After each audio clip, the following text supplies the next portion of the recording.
Good evening. Welcome to Wizards Outlook. We're joined by Cardo Dudley Jr., Raymond Lyons, Wilson Tarpe Jr. Got a lot to discuss as always. The Kings take the season series with a 123-110 win over the Washington Wizards tonight. Got a quick word from my folks over at Losing Odds before we get started. Brunch never tasted so good. Head over to Losing Odds this weekend for the bottomless mimosa brunch, Saturdays and Sundays from 11 a.m. to 4 p.m.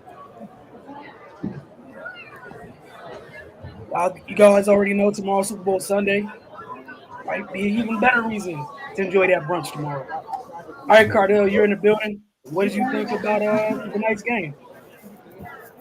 Um, I think the Wizards have themselves to blame. I think they lost the game in the third quarter, and then they were pressing in the fourth, and by that time the Kings were in the rhythm, and they just took them out, especially De'Aaron Fox. Just to kind of explain what I'm talking about. At halftime, the Wizards had 18 assists and no turnovers at the half. In the second half, 9 turnovers, and they only added 8 assists total in 2 quarters. That's the game. I feel like their shot selection in the third quarter, well, most of the second half, I feel like their shot selection, settling for threes, turning the ball over, and the ball stick is just going 1-on-1. I felt like that just gave the Kings momentum, and they couldn't get any offensive going, and they let their poor offense dictate their defense. The first half it was a totally different game.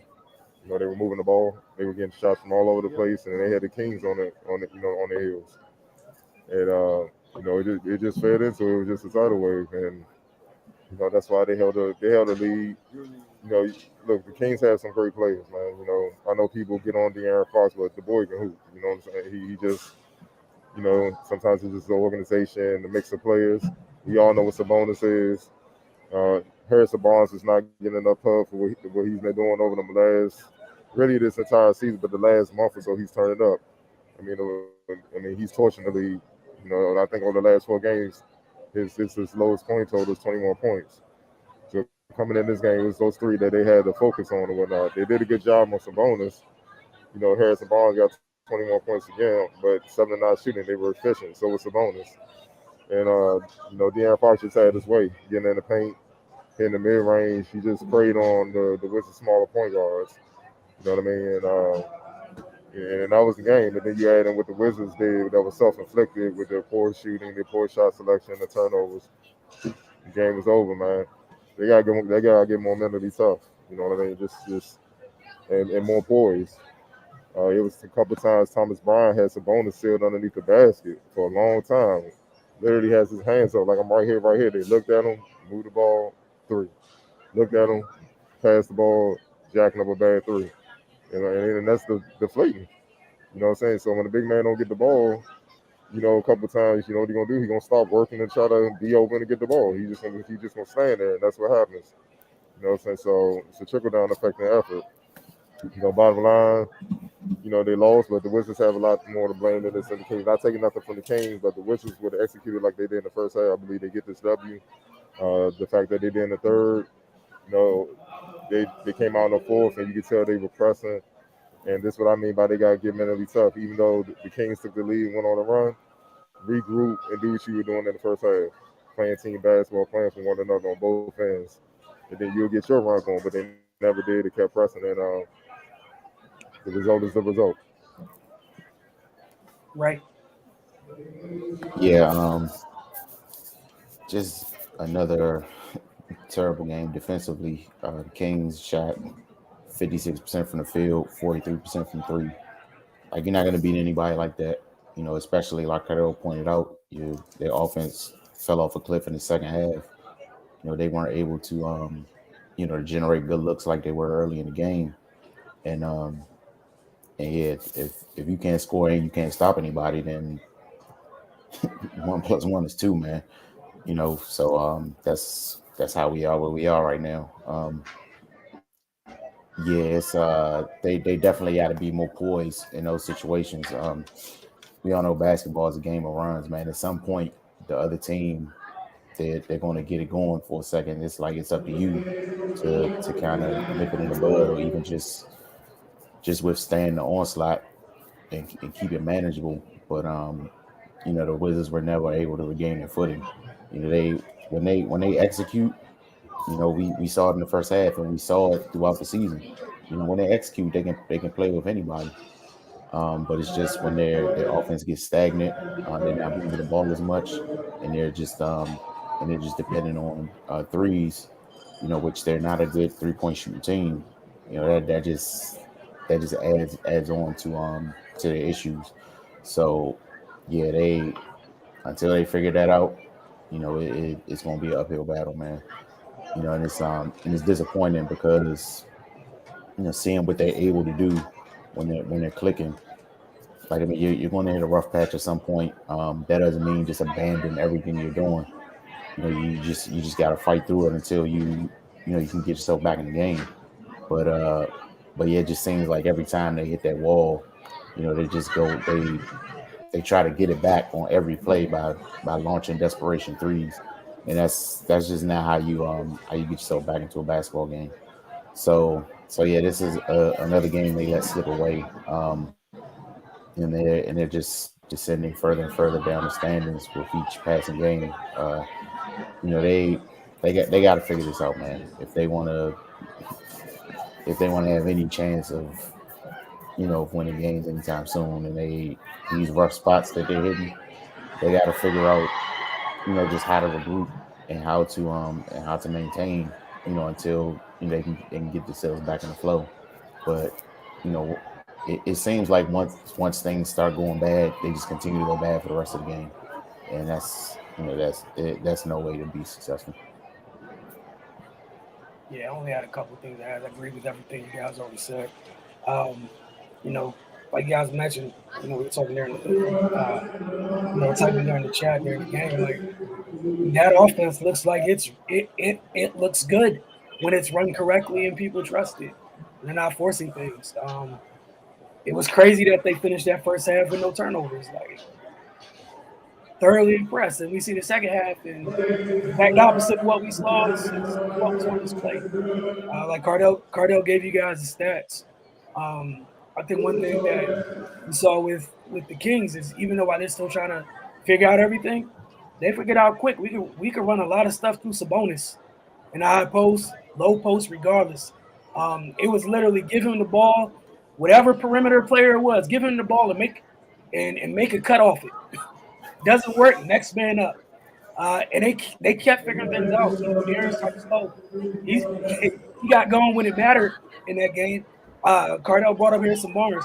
He was huge in that third quarter when Sacramento kind of started take control of the game, and he did that the last time they played.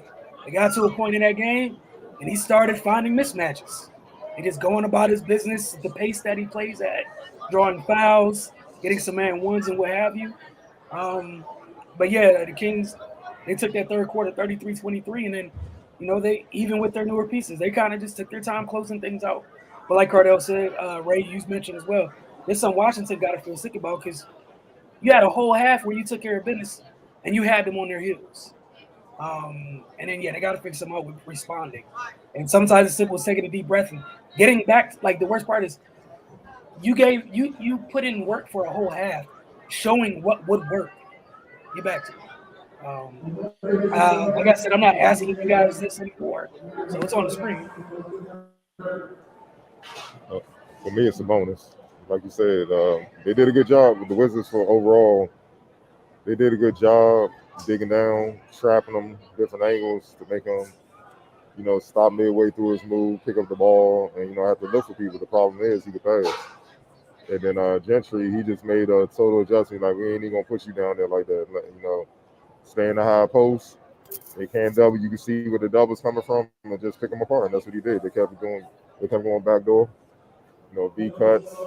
Even when they did a V cut, they would come onto the other side, set a screen, and somebody would cut baseline, and he would find them. Like he was just, I mean, just he was surgical with his passing. You know what I mean? So he just destroyed them that way, and that's what makes him an all-star caliber big. He can destroy you in many ways. So for me, he's the player of the game. He's working on the triple double. 16, 11, and 7. He only took 9 shots, but he made 7. You know what I mean? Like all in the day's work, man. See that type of performance is why Darren was holding on to him so tight after their first win together. Please Yeah, don't take this man away from me. What he's this is making how life you win, easy, easy. man. Go ahead, Ray. Yeah, now I had Sabonis as well. It's just basically for what Cardell pointed out, his versatility just made it hard for the Wizards to, to just lock in on one thing to try to stop him. Yeah, it's tough when you got a guy like that. You do one thing that's working, and then he opens up a whole nother part of his game, and then that part makes everybody else around him that much more dangerous. Operating from the high post, and he's able to find guys on cuts and things like that. It just throws your defense out of whack, and then for already a less than impressive defensive team, it just makes it that much tougher.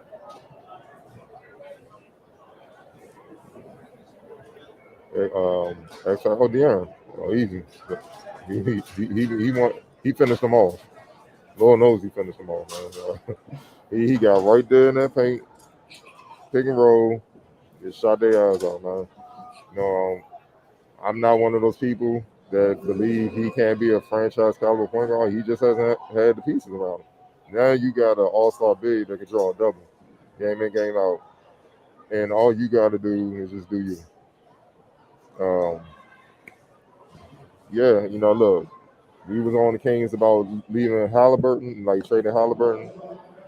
And we ain't say picking up Sabonis is bad. Like that's that's not what we said. He just like you should have figured out a way to try to keep both. But look, that's a game changer for them moving forward. They're gonna use the second half to try to build momentum. Like I'm looking at the standings, 22. I'm trying to look at the standings and see where they at as far as.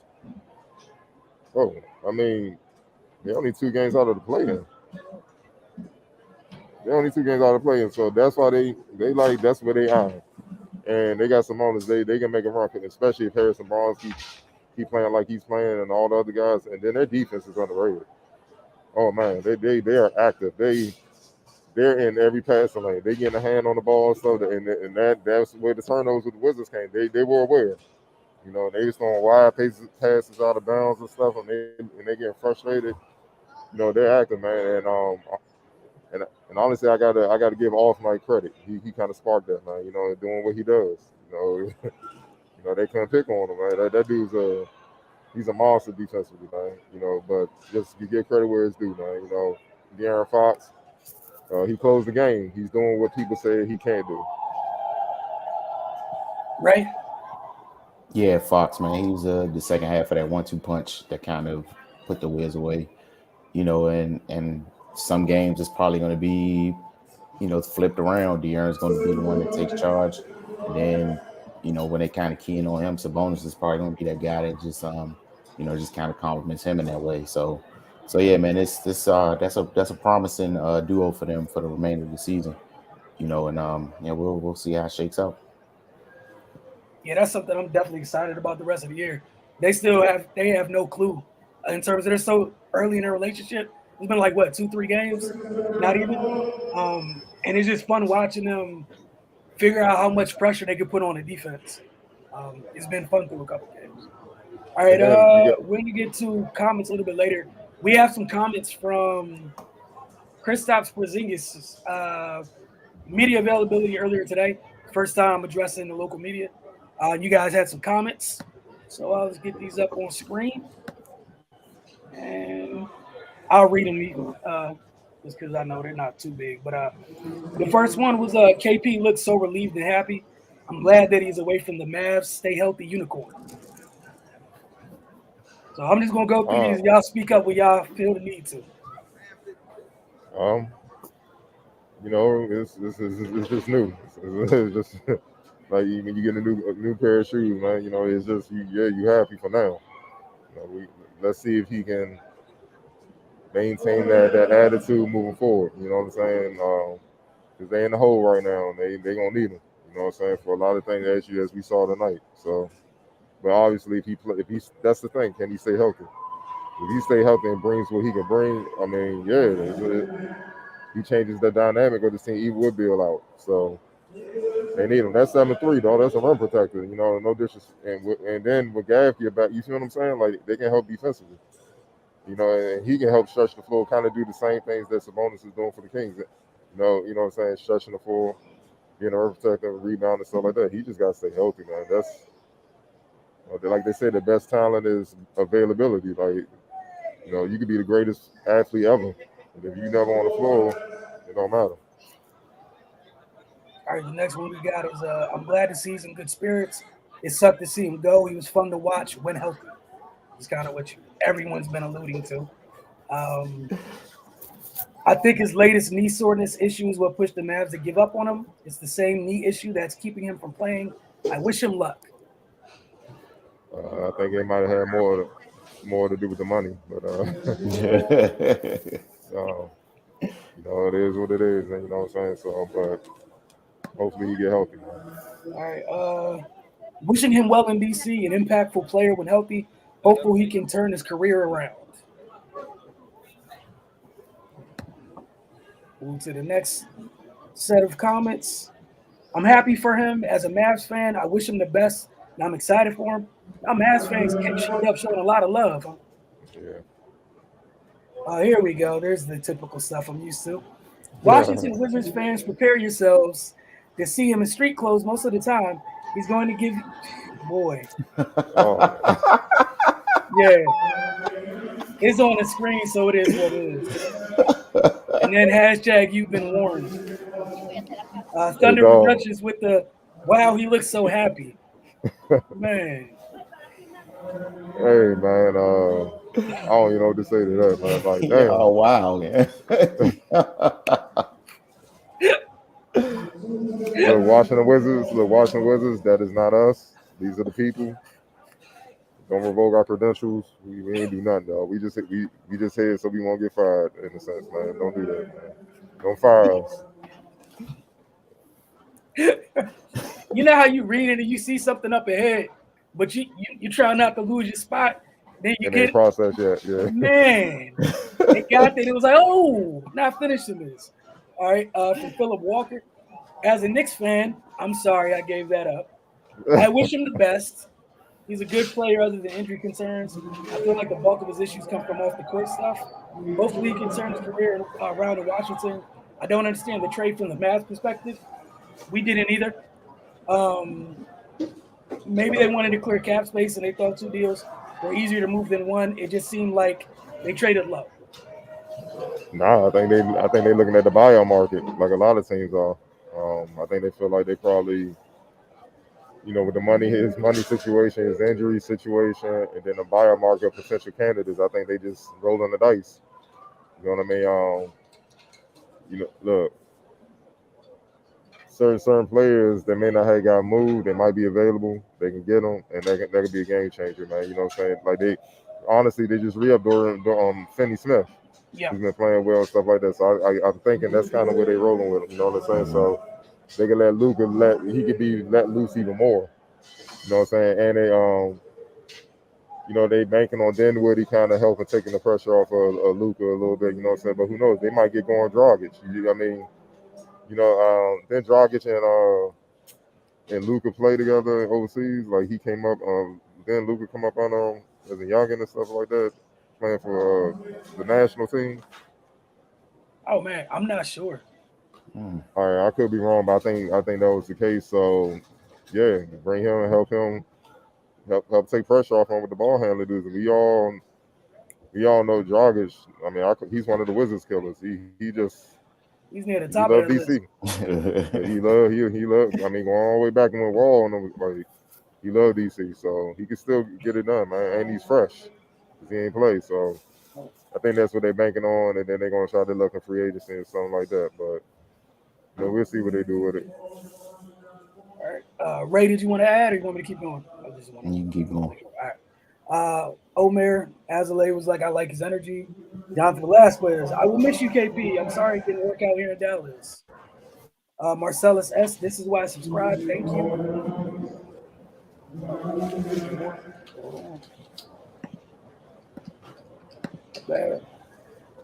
DL, good luck, KP. Be strong. There's some big mouths to shut up. Doug, wish you the best, KP. I really feel bad for him. He's really trying to hide it, chin up, and bounce back. I didn't get that from that, but all right. Good luck, KP. Sad to see you go from a Mavs fan perspective. Followed by best of luck, KP. He can play, but he can't stay healthy. KP greater than Dinwiddie. Oh wow, this one is fun. I love him like almost every player born the same year as myself, 1995.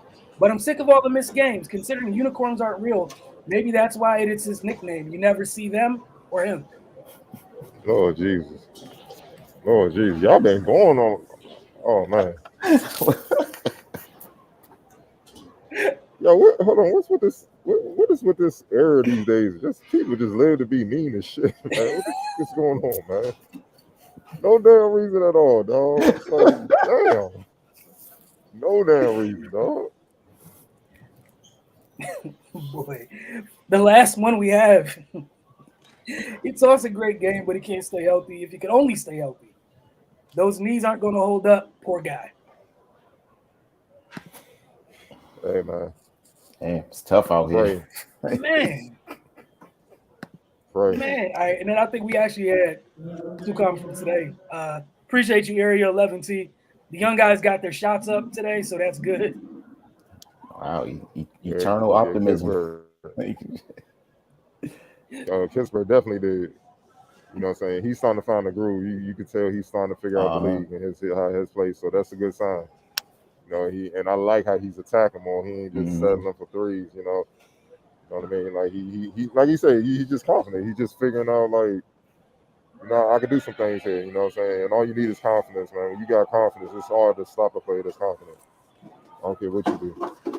Yeah, he was aggressive last game too. He didn't shoot as well, but you know, he was getting them up. Yeah, and it's fun watching him, you know, being labeled as a shooter, finding other things he can do, seeing what he can and can't get away with. You know, some folks, when they're labeled as just a shooter, they don't do anything else at all. So, you know, good to see him out there, 6 assists in the first half. But, you know, it'll be fun. And go let ahead. this be a lesson. When you don't have a well-rounded game and somebody come and can do what you can do and more, you become expendable. You disappear. That man started taking some of that man's minutes and then all of that man's minutes. And here we are. And now he's sneak this and unpressed. Go ahead, dog. I ain't even gonna be like the people we just read the comments from. I ain't gonna do that. I guess for y'all too, what I'm gonna tell you to do is if you already followed Focus TV, get on your Roku TV or device, go check out the NFL wrap-up show. We already talked about Super Bowl prediction wise, so you guys go check that out. But for Cardell and Ray, y'all are free to answer this question. I'm rolling with the Rams. I just think the Bengals can protect. The Rams is the best in the league again to the quarterback. So go girls, good luck.